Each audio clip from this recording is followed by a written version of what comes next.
Estoy muy emocionada por el video de hoy porque la idea de este video, si les gusta, es que se convierta en una serie de conversaciones con personas que a mí me parecen muy interesantes y que pueden aportar mucho para darnos su perspectiva de cómo es vivir una vida bilingüe, trilingüe, políglota. This conversation is intended to be bilingual. I've read some of you guys' comments that some of you watch my videos to practice your Spanish, which I love. So whether you're here watching the video because you want to practice your Spanish or because you want to practice your English, then this is going to be, I think, very useful. Ya vamos a presentar a la invitada que para mí es como muy especial porque es mi prima. Ella es americana, su mamá es mexicana y su papá es americano. Entonces desde chiquita creció en medio de estas dos culturas. Creo que eso es algo que las dos compartimos, pues desde chiquitas estamos sumergidas en el mundo de estas dos culturas, entonces entendimos lo que es no solo aprender el idioma, sino también vivirlo desde la parte cultural. Hi, Michelle. Hello. How are you? I am good. I'm a little nervous because I'm not used to these things, but excited to be here with you and hopefully help. Can you start by giving us a little bit of context on your background? Yeah. So, I was born in Orange County, California, and so in the US. My mother is Mexican, and she married my father, who is from here, also from Orange County, California, US born. I have the best of both worlds. My dad is Mexican American, but he wasn't raised in a speaking Spanish household. My grandma on that end knew Spanish, but he just never learned or practiced it until he met my mother. And when he met her, obviously her primary language is Spanish, so he started to learn Spanish from her. And then growing up myself, like my first language was Spanish. Once I entered kindergarten or preschool, I believe it was preschool, that's when I started to pick up English a little more. I think my mother wanted me to start off with Spanish first. I was able to practice both, still practicing both. I speak Spanish with my mom for the most part and English with my dad. So that's a little bit of background, but yes, very proud Mexican American. I love that. The first thing that I want to ask you is what are some things that your mom taught you because she's Mexican that your dad didn't really get at first?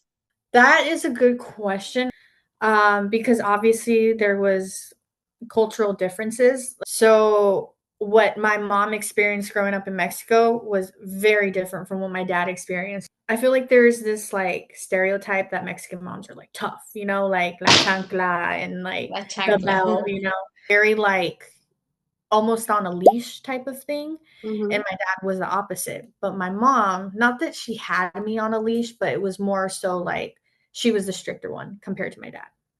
My mom like never experienced prom. She never experienced going to football games. So in her head, she was like, what's the big deal of going to homecoming? And in my head, I'm like, it's homecoming. Like every girl wants to go to homecoming, every girl wants to go to prom.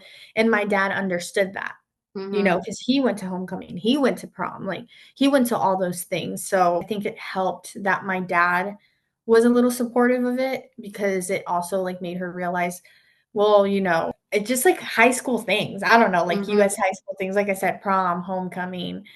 I kind of thank my dad for that because I feel like it would have been a little bit different. I don't think I would have had the same high school experience if he wasn't there to kind of get my mom to understand like those cultural differences. Like this is a normal American teenage thing. Ujú, Like ujú. Para los que no sean así como yo de Estados Unidos, todo lo que hemos visto en las películas, estos estereotipos que se ven de high school, así es en la vida real. Yo no soy de Estados Unidos, pero yo tuve la oportunidad de vivir lo que es estar en high school en Estados Unidos. Y o sea, si vieron High School Musical, así es. Bueno, sin cantar, ¿no? Pero High School Musical era básquetbol, en la prepa de nosotras era football. Mhm. el fútbol American americano. football. Ajá. Pero tienes a las porristas, tienes los del deporte cool y luego los que hacen otro deporte que no es tan cool, ¿no? Y Yeah. luego tienes a los de actuación, que son los de drama. tienes a los de baile y esos son como medio raros, ¿no? Y luego, Mhm. o sea, ese es I el, think you can structure it like a hierarchy, you know? ujú. Yeah. Así como en las películas, así. Did you ever feel more connected to one side of your identity, like Mexican or American, than the other? Or do you feel like it's always been both? I feel like when I was younger, I was more connected to my American side, and I use quotation marks because American is a very broad term.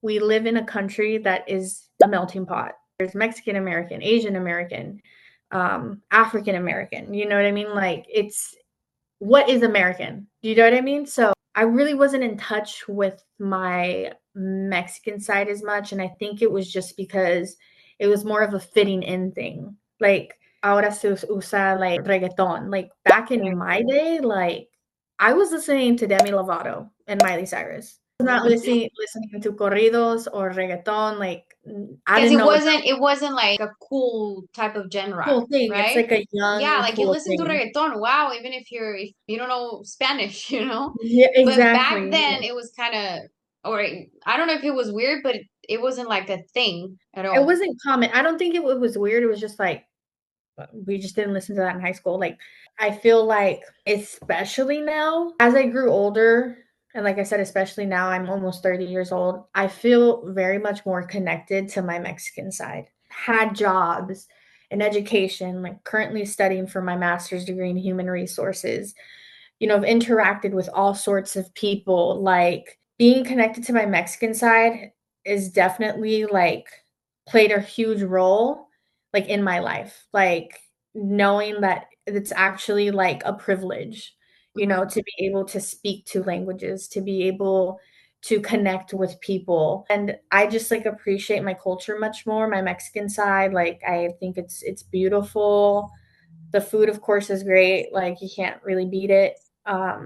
Yeah, I mean, I feel like I have fully like embraced my Mexican side and I'm proud of it and I show it off. But I will say that sometimes I still am very subconscious about my Spanish, particularly like when I'm speaking to an avid Spanish speaker, like yourself, right?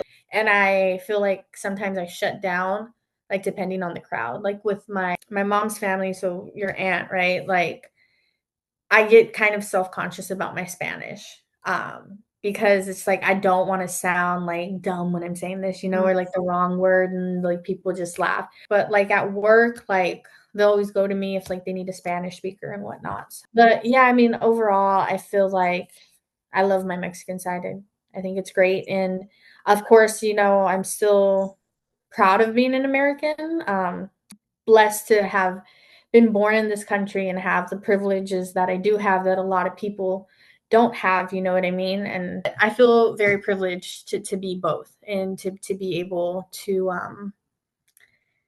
experience that and have kind of like the best of both worlds.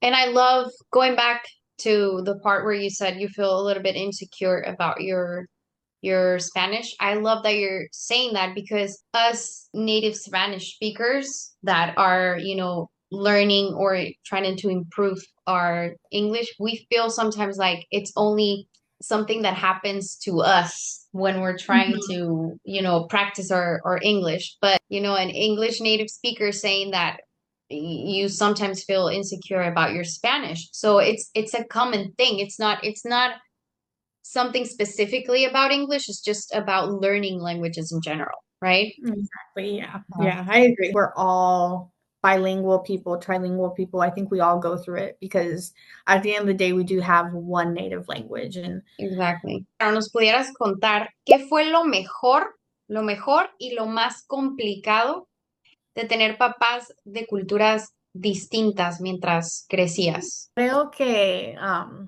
creciendo, muchas de las veces la comunicación era muy distinta porque yo habla, I mean, hasta, even till this day, sorry, I'm gonna Hasta el día Spanglish. de hoy. Hasta el día de Hasta el hoy. día de hoy. Hablo español con mi mamá la mayoría del tiempo y con mi papá inglés. Y eso fue así desde chiquita. Creo que eso me ha ayudado pero también, por ejemplo, lo complicado es cuando tengo una historia que contar, o sea, ay, algo pasó en el trabajo o algo pasó aquí con mi amiga, chisme or whatever. Estamos cenando los tres. Tengo que hacerle la explicación en inglés a mi papá y luego la explicación en español con mi mamá. So I'm telling two Oh, different stories, so it's extra workload, you know? yeah, that's Y ya true. sé que mi mamá entiende inglés, pero lo hablo muy rápido. It's like, all right, like, slow down, like, word by word. So sometimes I do speak Spanglish sometimes when I'm talking to my parents. Y también le pongo atención a mi mamá because le puedo notar la cara. Like when I switch off, like, okay, when I start telling the story in English, I don't know, I feel like me enfoco en ella a ver si está entendiendo You can tell if she's y understanding or luego not. if I feel like she's not understanding, I'll like say it in Spanish, Okay. or Mhm, like get reassurance from her, like, ¿me estás entendiendo? mhm, And she'll be like, yes, or she'll be like, no. So I think that's always been pretty complicated, pero lo hemos manejado bien. I mean, it's kind of like second nature. mhm. It just, You're so but used to again, it now. yeah, like from an outsider's perspective, that's a lot, like Mhm, mhm, me ha ayudado a mantener mi español porque es muy fácil olvidarlo, especialmente trabajando con gente que es puro inglés en el trabajo. La mayoría del tiempo es rara vez que hablo español. Inglés con mi papá, inglés con mi novio, porque él no habla español. So it's very like English, English, English, English. Y se me empieza como a olvidar el español un poquito, mm, or I get slower at it. Like, but it helps me like fine tune my Spanish and keep it like I understand it very well. I feel mhm. like lo entiendo más que lo hablo. Uh-huh. So That's I very can common. understand it. You can be talking to me like da, da, da, da, like chismeando and like, oh, I know Mm. what you're saying. But then when I'm trying to respond in Spanish, it's a little bit slower. Yeah, that's one thing that I've noticed. Like, if I tell you something in Spanish, like at a really fast pace, you get it. Like, you don't need me to slow down, you know? Mhm, Maybe you would ask me for like a word, like a specific word, but it's mhm. very rare. Like when you say something in Spanish to me, I always respond in English for the most part. Uh-huh. And Same. that's a little frustrating for myself. Like I think I get a little frustrated for myself because it's like subconsciously I'm insecure about my English. I'm just gonna my Spanish. I'm sorry, I'm insecure about my Spanish, so I'm just gonna respond in English. You know Mm. what I mean? And sometimes, I mean, because and this happens to me with you too. Like, we know that we're a safe space for the other to make mistakes, you know? Mhm. But sometimes, I don't know if this is your case, but sometimes I'm like, I'm just gonna answer in Spanish because it's faster what I'm gonna Yeah. try to say, you know? Mhm, mhm. And that's where like we miss the chance to practice Learn, the we language. Yeah. practice, learn. Yeah, yeah. I agree. Okay. Um, what's something super normal in Mexico that you've noticed that would totally shock Americans? So that would totally shock an American that has never been to Mexico, or that maybe they've been to Mexico before, but they don't have this relationship with like Mexican people and they get to know the culture. One thing that is a culture shock that would kind of like get your head a little tilted, like if you've never visited Mexico, is gas stations. Because over here in America, we don't have at least I am sure maybe somewhere in some state, but you got to pump your own gas. Like Mm-hmm. no one's standing there like, no, you got to Helping. get out the car, pump your own gas. And in Mexico, it's different. They pump your gas for you, which is like super convenient in my opinion. And I remember when like obviously as a little girl I didn't pay attention to those types of things, but as I grew older I'm like, "Oh, that's interesting." Like so that's one thing. And I also think the driving, yes, the potholes, The crazy. potholes. Mm-hmm. The potholes are bad, man. They're Like so bad. They're my so little bad. car would just like get destroyed instantly. It's And hey, don't come at us, but it's true. I'm Mexican and I live in Mexico, and that is something that pisses me off about, the roads. It feels like you're how do you call this? Like I know what you're talking about. Sí, o Darn sea, como it. off-road, Off-roading or something like that. something like that, yeah. Not in every part of Mexico, I know, but in small cities that happens. Hay cosas que decían tus papás, ya sea tu papá o tu mamá, que tú pensabas que eran normales, o sea, que todo el mundo las decía y que cuando creciste te diste cuenta que era algo como, que no era algo que todo el mundo decía, pues. Recientemente, ¿es that how you say it? No, Recientemente. recientemente, that's fine. Okay, recientemente me ha dado cuenta que hay ciertas palabras que yo pensé que la comunidad mexicana decía, like as far as like slang. Como por ejemplo, like la palabra mula, like, ay, qué mula. Like growing up, like siempre pues mula, like you're in a bad mood, like RBF, you know what I mean? Like que mula, like you're ruining the vibes. Tengo compañeras también mexicanas. And I remember a veces hablo español con ellas y the first time que les dije esa palabra, se quedaron como que, what does that mean? And in my head, I'm like, mula, like you don't know that term? Like I thought it was just a very general Like a term, you know? Mexican And thing. they're like, no, nunca, like nunca lo hemos escuchado. And then they had me like explain to them. Y creo que a mí me ha pasado eso, o sea, con mis amigos mexicanos, Mhm. que yo digo algo Mhm. y es en español y son como, I think it's the same in the US that you have, I don't know, you tell me, like there's Yes. this like general slang that everyone in the country understands, but then there's this like specific slang for like specific states or Yes, yes. Yeah. yes.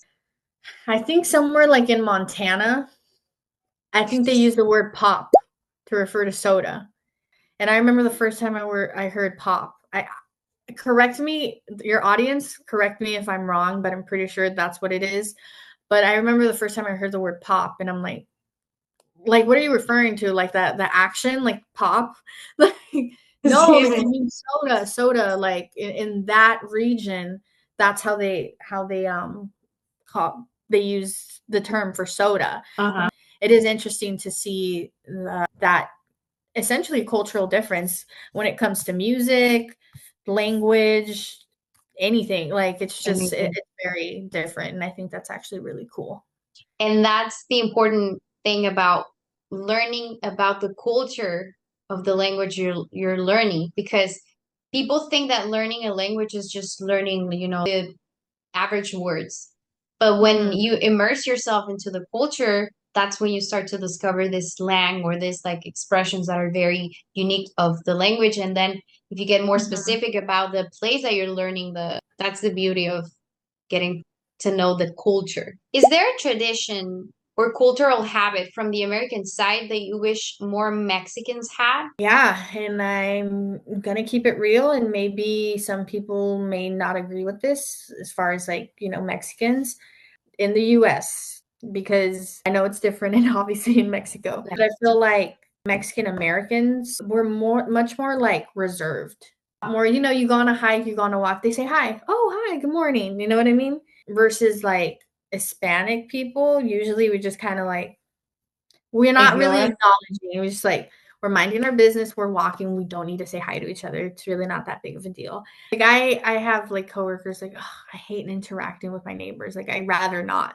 Like my Mexican coworkers. Like I mean, obviously if the neighbor says hi, they're gonna say hi, but it's very much like avoidant. Oh I don't have yeah, that's actually a thing. Like it's actually like I've seen memes about it that like Hispanic people hate small talk, and small talk is a very American thing, you know? there you go. Yeah. That's what okay, The perfect. small talk. Small Okay.